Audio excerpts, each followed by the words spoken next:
Om Namo Bhagavate Vasudevaya.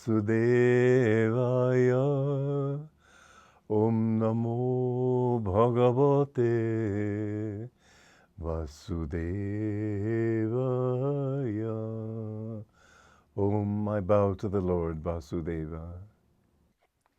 Joy to you, friends. In stanza 48 of the second chapter, O Dhananjaya Arjuna, immerse yourself in the thought of yoga, union with God, inwardly non-attached and even-minded in both success and failure. Perfect evenness of mind and feeling is itself the definition of yoga. The need to become completely non-attached and non-touched by anything is very important, not to have likes and dislikes. People in this world get taken away, swept away by the storm of desire, and many times they drown as a result of it. They get swept out to sea, you might say. The thing is that we need to get what we have, but don't feel it's mine. Don't feel you need certain things you need to eat. You can't say, well, I'm going to be completely non-attached. I'm going to stop eating. Some people have done that. It's foolish. You have to accept that you have certain things to do in this world.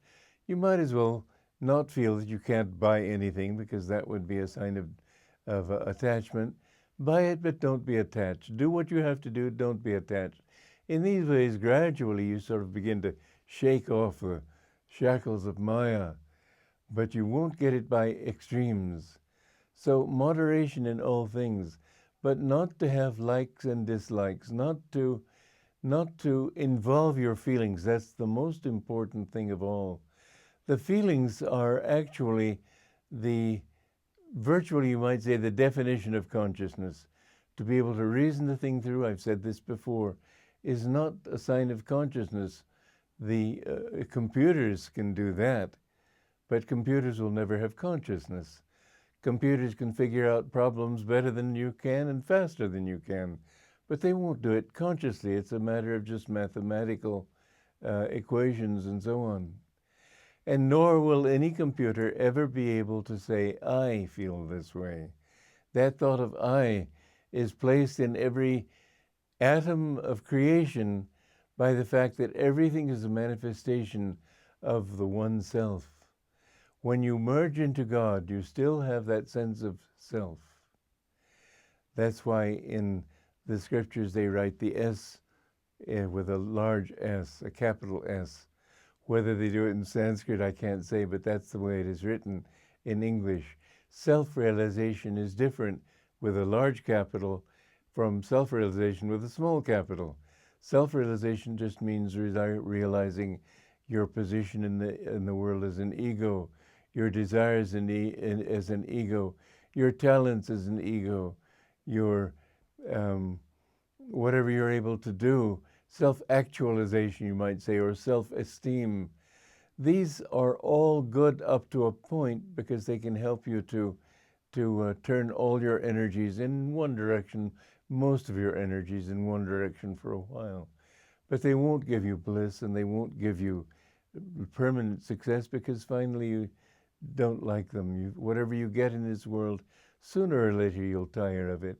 Whatever success you have, not only will it finally turn to failure, bound to, because everything has its opposite, but you yourself will get tired of it. The goal of life is finally to know that you are one with the infinite bliss. And so Krishna is saying to Arjuna, be non-attached to good, evil, likes and dislikes, failure, success, all these things of the world. Does it mean you should turn away from everything with a yawn? Oh dear, another $1 million. No, he doesn't mean that. He means that whatever you get, use it for good, first of all. If you have money and have the good karma, and I don't know that I can always call it good karma, but let us simply say if you have the karma to become rich, then remember to share it with other people. Share whatever blessings you get with other people. I remember outside Howrah Station out near Calcutta. I was coming out of the train station and I saw a group of gypsy beggars. They were all standing there with their hands out, asking for bakshish, for alms. But there was one girl in the group, 12, 13 years old, something like that, and she looked as if she was thinking, what am I doing here? She looked as if she'd been a wealthy person or even a queen, and she felt that, what am I doing in these circumstances? And probably she had been selfish before, thought only of her own gain, and not been considerate of others, and therefore she'd become a beggar. I think that begging of others is bad karma. I don't think anybody should ever beg except as an absolute necessity, because, well, there's a one time in Calcutta they were trying to get rid of the beggars and giving them a little bit of money so they could live without having to beg. And they laughed. They said, we can make much more begging. Well, what can you do with that? That consciousness that takes from others and gives nothing back. I remember a beggar in Delhi, and we wanted to go somewhere, so we asked this beggar to tell us where that place was. He looked indignant, as if we would dare to ask anything of him. He was there to ask from us. Well, he's getting bad karma. The more you take from other people, the worse karma you're getting.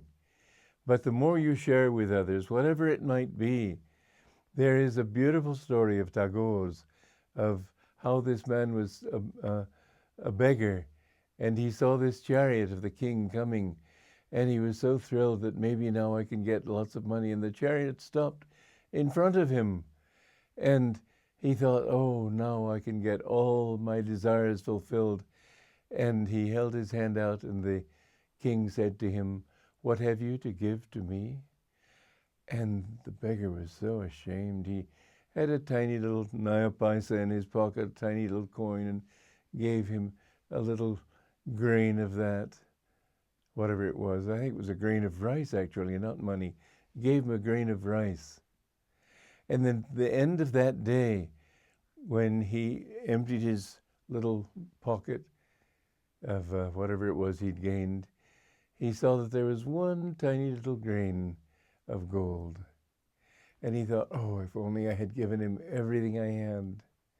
But whatever you give to God, he will give to you, and 100-fold. So, and whatever you give to other people in God's name, he will replenish.